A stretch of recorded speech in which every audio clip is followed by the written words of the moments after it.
But also, if I can share a little bit of where how the idea came to be, I visited Benita at AEGIS Trust, and we were having this conversation, and then she brought out this tweet that was going on, and how interesting the comments were.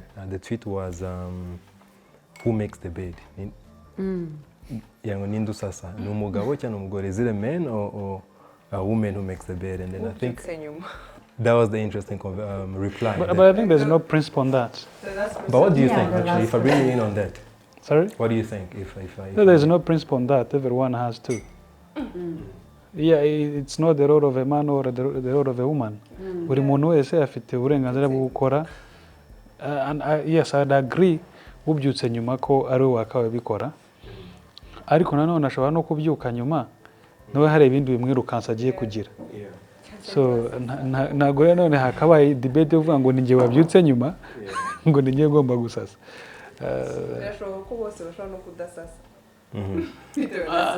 No, actually, when I saw that, when we were talking, and then my take was umukozi, the housemaid.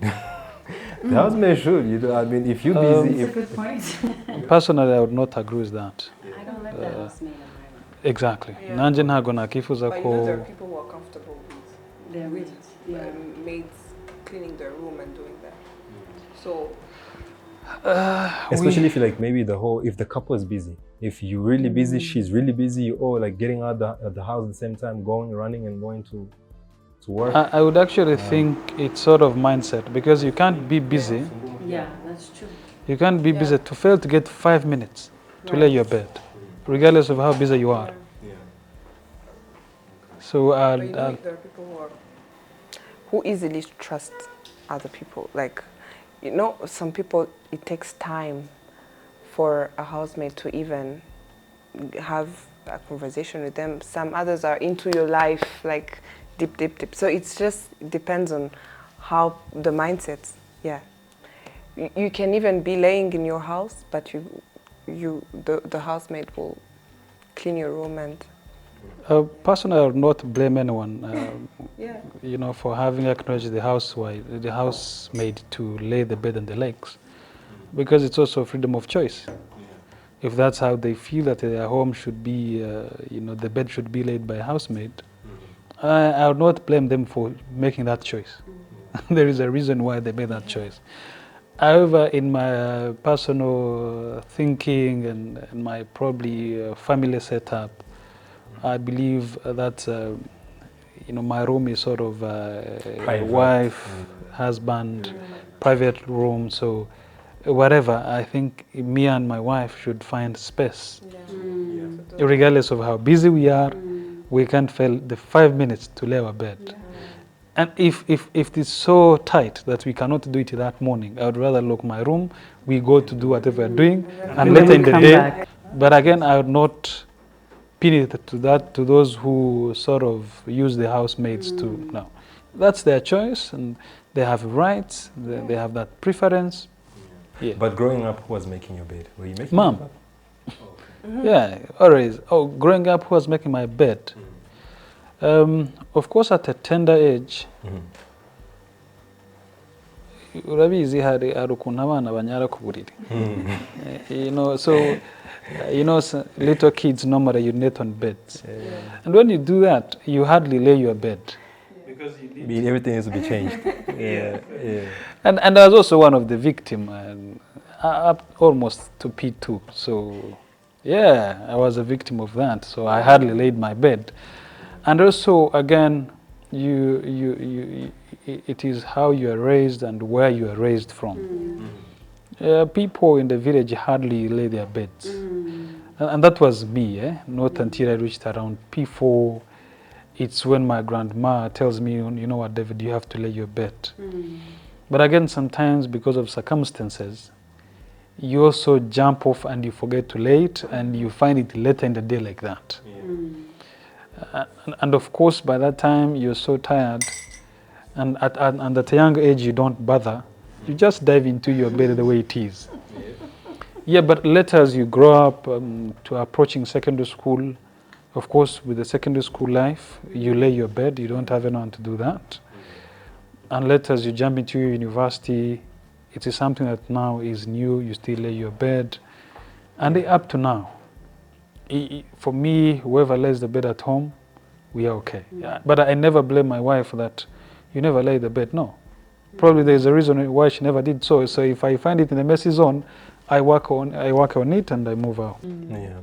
No, but I think it should be subjective to every couple and just find what works for them, because I mean life has been changing in a good way. Like we've been evolving, and I think just find what works for us. If we both busy, or if you're less busy, if we just have that balance and say, okay, maybe I can do it today, I'm off, or I'll go to work late, and I don't know, I'd like to bring you in on this and share your thoughts. I think that it really depends on the culture, because in our culture in the U.S., it's not a big deal to make your bed. We don't put a lot of thought on making your bed. In fact, it's a tradition in the U.S. that an unmade bed means a successful couple. So it's like means you have much to do. So that's a sign of success. Yeah. But from a psychological factor, unmade bed can be a symptom of things that aren't finished, right? Yeah. Like they do in the military. Yes. So the brain naturally begins to establish order when it first wakes up. Yeah. And if it doesn't immediately establish order, then that is you can look at that as a symptom of disorder. So it's many ways to look at it and approach it. But I think also it was, they were trying to, I think they meant everything else that goes with that household work, trying to say that, women should be doing that and men, and just start from there. But, I mean, I don't know if you have anything to say about that. Should we be doing, should we join? Man, I don't know. I think in the reality of life, it's very rare to find men busy cooking, cleaning, especially in Rwanda. Laying beds, like it happens. There are people who do that, but when I look back, like when in families, and I don't think I've seen my dad busy with the household activities, busy when, for example, if we have guests, who is serving them drinks, who is taking them away if they're finished. It's mostly something for the ladies. But I think as life evolves, it's no longer practical. It has come to be it has come to be very hard for women, I think, because now, let's say if I have a brother of my age, like of my generation, I probably in some communities I will have to make sure his bed is laid as well, make sure mine is also laid. But now, like, let's say I have a husband, we both work, we both have life, social life, we have responsibilities. Probably we are dealing with very many things, development, and we are both involved. And then when it comes to our home, I'll like, as a wife, I'll be the one to take care of the rest, take care of the kids. I've also came from work tired, and everything. And I think going like in this period, it's very frustrating for women. And then it creates some frustration, and then it comes as uri kumvunisha, umwana ararwaye. I'm the one I'm the only one to call my boss, and then it will be like every day I have to make an excuse. I'm the only one to make an excuse for our family, And then for women, I don't think it's working anymore. Yeah. It's not serving us anymore. Yeah, it's not serving us anymore, and it's okay to change. I think niba ibintu ubuzima buri guhinduka dukwiye kubyemera tukabona ko bitari gukunda. If I try and speak from a guy's point of view, some of us are like open to learning and changing as well. You know, change, and we are conscious enough to see that we're moving forward. You know, we're not where we used to be, and we're still going. We're not done. We're still going. But then again, I want to speak for myself and my brothers. You know, for example, me growing up, man, my granddad used to come in at night, where's my dinner? And it's there, it's ready. It's even different to what we had. He's got nicer stuff. He's got some chips, fility. nice you know, that we just we ate. A nice plate. You know, and that was what the main was. You know, and I won't lie to you and say that at some point in life, when I was young, I was like, that's what I want to be. You know, that's me. But then again, you see, at the time, my grandmother wasn't doing much work outside the house, so she was a housewife. You know, so it made sense for her to do that. But today, if I get married and I marry a CEO of some company, you know, and she's as busy or even more busy than I am, you know, more busier. What happens then with that education that I have, with that background, you know? So I think for us, we should also be given some time to say, okay, things are changing. We need some time to learn, and also cut us some slack. You know, like we need a little bit of time, but with that willingness also. I would like to bring you in on this. I want to somehow differ from you.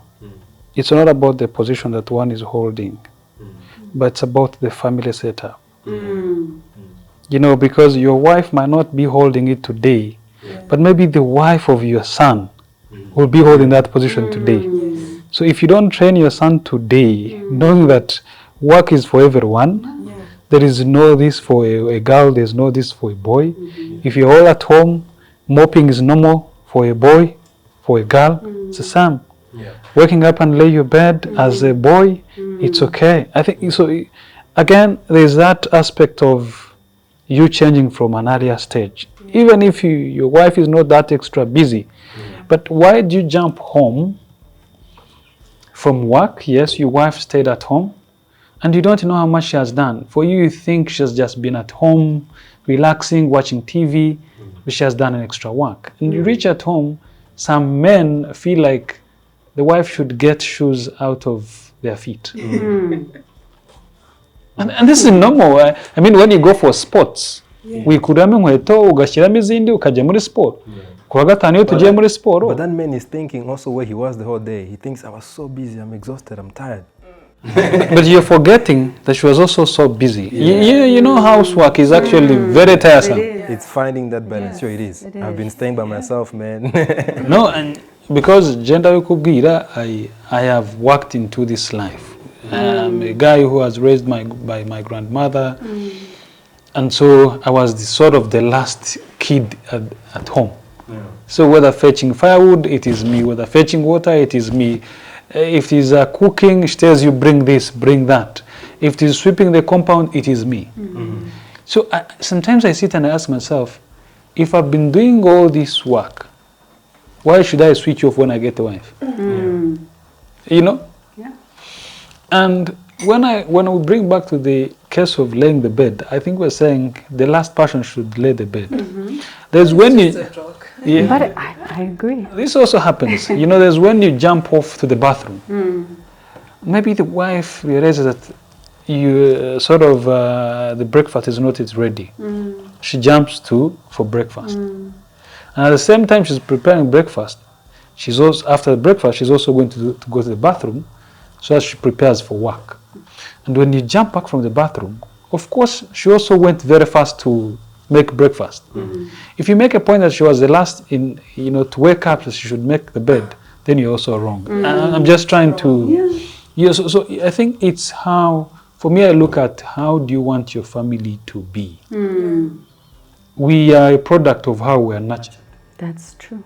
If I, as a father and a wife, we do not train our kids earlier, trust me, Like Simba was saying, when he was saying the father, you know, the grandpa being treated that way, the father being treated that way, he had an aspiration of wanting to becoming like him. So if we also train our kids right now in that manner, of course, they also carry it forward. Yeah. What do you think, or how can we implement the process of, deconstruction? Well, I think that he made a good point when he said your culture and your household should be family specific. And, the thing about bias that we have in cultural components of bias is that they were survival mechanisms at a point in time. So as we look at our present moments and our present family structure and differences in family structure, we really have to reevaluate, is this something that we did based on survival? Is this going to carry us into the future, or is this something that really in the present serves us? And for every approach, bias is natural. The brain automatically does bias in order to circumvent processes, make it easy. Yeah, there's some conscious bias that we do and unconscious bias that we do. But in either case, it's still just getting the brain back on track. Is this for survival, or is this for thriving? And are we continuing to just survive, or we want to go past a point of thriving? But you see, from birth, our parents condition our relationships with them through our sexes, boy, girl. So it is deeply implemented within. It's embedded with us. So I think that we also need a bit of time. To start learning and to catch up and say, okay, because I went to a class a few days ago, and she was having a class where she was receiving some people from the LGBTQ community, and she wanted me to speak and say something, some words, and as I was speaking, I found myself saying, I say that I think I referred to myself as a straight guy, and they were like, please don't call yourself that. Just say you're heterosexual. So you saying you're straight. What are you implying? I'm implying that we skew and we. So you see, there's still those unconscious bias, and I have a lot of those because it's deeply within me. Yeah. So I think I need time to learn and grow and and get used to these things. There's a saying, or in psychology, it takes 400 times to learn a new neural pathway or a new standard, except in play or music. So if the mind is focused on the new task of learning as a game or an activity, or with music like dance, then the brain keeps the new track quicker, where it only takes 7 revolutions versus 400. So life is all about perspective. So I hate washing dishes. But if I think about, I gotta go in here and wash these dishes, and I'm not married and I'm a single parent, I know I'm the only one that's washing the dishes, right? So if I'm thinking, I gotta go in here and wash these dishes, then I'm not gonna give my all in washing the dishes. But if I think about it, I'm gonna go soak my hands. This is like a manicure. Let me just go get the house clean because I feel better. Then I approach it in a different way. And I think that that's how we should approach bias, just like you did in that conversation with the LGBTQ++ community. You approached it in a way of learning. Maybe this is something I didn't know. I never heard that before myself. I never knew between straight. I never knew that was a bad approach for that community. But if we go in with it and say, at any point in time, I can learn and take on new information that is not harmful but helpful, then it changes that neural connection very quickly. But I still have my point of views and the little things that I struggle with when it comes to that community. Yeah. And that's okay, by the way. It is. It is okay. It is okay to not understand some things or not agree with some things, but it should be because I don't think the even people part of the LGBTQ community understand everything about Heterosexuals. heterosexuals and everything about gender diversity, but the bad thing is putting a block in your mind. I don't want to know. I don't want to understand. I don't want to acquire But you see, any information. for example, I want to learn. Yeah. Because above that, I know about human rights, the rights that they possess. But then again, I need like sometimes when I want to learn, when I'm learning from them or people who support them, I feel like I'm attacked. I get attacked when I have the willingness to learn. When I, for example, I don't see anything about referring to myself as being straight. That's me proud in my straightness. Yeah. Why is my straightness having an effect on you? Then call yourself something else that you're proud of. That when you say the pride. I also didn't know being straight is a problem to them. I didn't. That's new. Yeah. And then I shouldn't be told by you to change my point of view or how I identify myself. Yes. If that's what you. But you see, it's actually falling into what she has just said. The person you're speaking to blocked herself or himself that he doesn't want to hear straight person. But you see, they think, actually, we both think that we out to get each other. Yeah. And I don't think that's the process to go about finding a solution. I think we should just have that sense of, compassion, where we know that, I'm just as confused. It's new, man. I grew up holding my friends and doing all these things and with zero, sexual thoughts. And today when I do it, it's called, hey, don't be gay. Don't do this. So, I'm learning. And I still need time and, to learn. So I think hurt people. Yeah. And I think we also need to have a conversation on that, because there are some rights that we might lose in the name of that. If you find me holding Simba's shoulder and we move around, they're like, oh, those two guys, please be careful. Next thing you want. Next thing you won't be doing that. Exactly. And yet it is a normal thing. Yeah. That's true. So That's true. I think it's good that sort of education conversation go on, so that people know that these are normal. They do not belong to any sexual orientation. Right. Look at it from young people. Right. Look at it from young boys from school. They are holding themselves. They are singing. They are running, and no one makes a comment. Right. But when David and Simba do make that, okay, please watch out. Yeah. And this is normal. So I think it's good that we have also that sort of education conversation to tell people that these are human rights being given by emotional feeling and the likes. There is a term cisgender now, which means the gender that you were born with is the gender that you identify with. I don't feel like labels really serve us. I think that we want to compartmentalize so many things that really sets the standard for limitation. Like you said, if we were just able to be ourselves, and I don't have to explain to you that I identify as the gender that I was born with, right? There's so many components that I understand that people have been locked out according to their gender or sexual orientation, but I don't think that that's a conversation that everybody needs to have. If human rights are that, then everybody should be able to be quiet and just be what they are. It doesn't have to be loud. It doesn't have to be compartmentalized. And it doesn't have to limit or restrict people that don't fit into a specific category. It's like segregation. It's like the movement, some movements become, even though they're supposed to factor in human rights, it's like segregation in a way. Yeah. So I think that we need to be clear of that. Yeah. Yeah. I think that we need to be clear on that, because everything that is labeled doesn't make it free.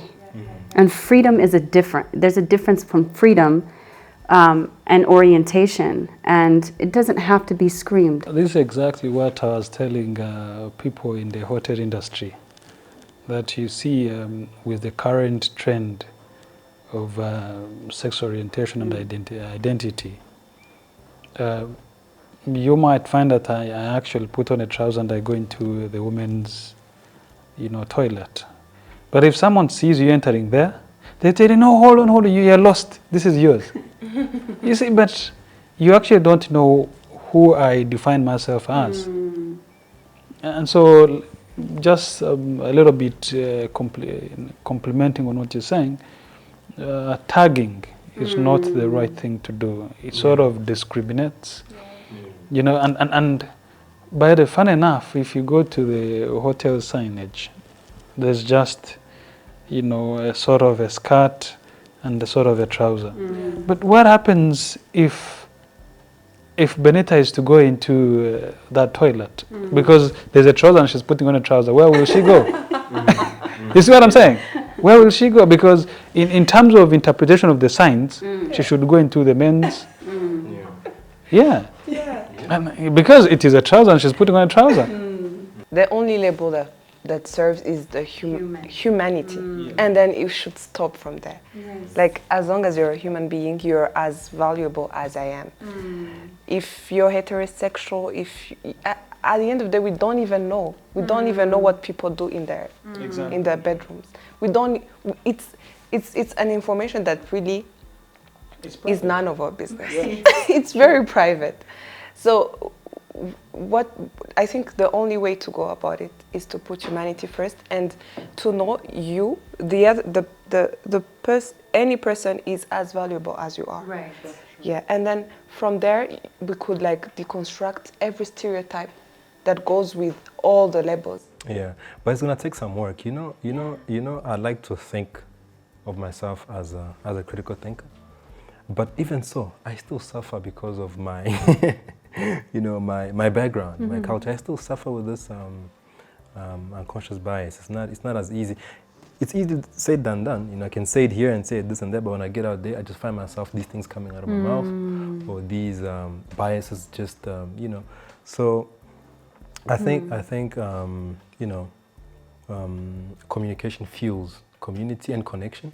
I think maybe having this talk more often with every person from their beliefs, and just learning and teaching each other, here and there, like you're saying, that it takes how many times? 400? 400 repetitions. 400 repetition for a new neural path to be solid. So can you imagine? I think this is the third or fourth for me. So yeah, but I think we have a long way to go. But I think I would like to encourage my brother and say, let's be open to learning. But again, also let's give each other time and space to learn and get. And it's not bad having a long way to go. At the end of the day, that's what we live for. Like that's what describes our journey. That means you're alive. Right. So if you're just willing to take steps towards understanding and embracing humanity as much as you can, it's okay until you die. You can even die. It doesn't mean you have to. There's no rate. There's no like you're on 100, you're on 90. As long as you're alive, you should. It shouldn't. Even if it's a long journey, it shouldn't stop you from willing to take steps towards embracing as much as you can humanity. Especially that we have done that in other disciplines such as teams. We support different teams. And we live together. We could watch a game together. You support Chelsea, I support Arsenal, you support PSG, and we watch the same game where you beat me and I beat you. So I think we should look at the same approach because, and the reason I'm saying this is not so that, we can, just focus on one group and accept them. No, there's benefits to diversity, And I think the current trend was also proving the opposite of our belief. I remember sometime, and actually even up to now, there's a saying that mathematics is only for boys. It's not for girls. And it's being seen that even girls who have tried mathematics are as good as boys. And even better, that's true. There was football is only for boys, not for girls. But I think it's the right time that we look at it from a humanity perspective, that the wishes of a girl or the wishes of a boy should be supported and encouraged. Encouraged. Even the physical appearances, like back to school, like primary school, like boys who used to be clean, who used to be like very neat, very like... Not me. Who are not... exactly, who are not like all dirty and everything. Boys who used to be like that, like the other community of young boys would like chase them away. Like, you're not part of us. You're chabakobwa. Even growing old. Like if you see someone who really is, like a man who really is clean and who really looks into details, like the other community of men will be like, that's you're not part of us. And then some people, perfectionist is for it's for women. Yeah. Or probably if I am a girl and I'm so interested in sports, football, physically I'm fit. Even for a guy, even if I'm heterosexual, I will not be attractive. Like people will think that I'm not attractive to men.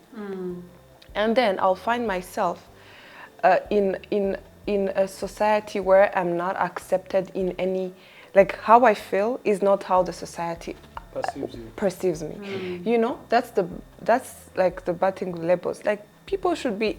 I can be heterosexual and very like masculine. I can be probably part of the LGBTQ plus, but you couldn't even. I don't have to be a man wearing earrings, having these walks. Like people really perceives it in a way where it's based on stereotypes, not based on any true fact. I think that what gets us puts us in a bubble or causes a lot of worldwide or culture-wide biases really is just based on we think that perception is reality. Right? We gauge not only perception as reality, but we think emotions are reality, where emotions are point in time. Perception is point in time. The perception I had when I was 17 years old, now that I'm 41, is not the same, right? And so we don't give ourselves the ability, like you said, with age, to know that it comes with development. Life comes with development. Great tattoos. Yeah, so I think that if we can begin to be vulnerable, it takes a lot of vulnerability to say how I feel right now is not how I may not feel that way in an hour, in a day, in a month, right? And having that level of vulnerability will really let us just be who we are. And if we are vulnerable with ourselves and not on this route of control, right? Which we think that is the key to success, but control is not success in certain cases. So I think that that's the key to it, is the vulnerability part. I have a small problem, and I think and that's why I actually do Vanilla Taboo, and it's all based on that mental health. Something that bothers me, I think we spoke about it with David some time ago, and we're talking about some straight guys who encounter serious and deep life problems, such as failure and anything that brings their morale down, and because of the whole stereotyping and the whole we don't be a man, we don't listen to you when you want to speak, when you need that compassion and that and then we don't hand you that help, and some end up. I have a personal friend that I know that who then ended up in the community. He wasn't born that way. He wasn't that in the first place, but because of that vulnerability and that not having that help when he was going through a tough time in life, that's where the help was coming from. And I actually wanted to bring you in and emphasize on the psychological need to belong. That's necessary.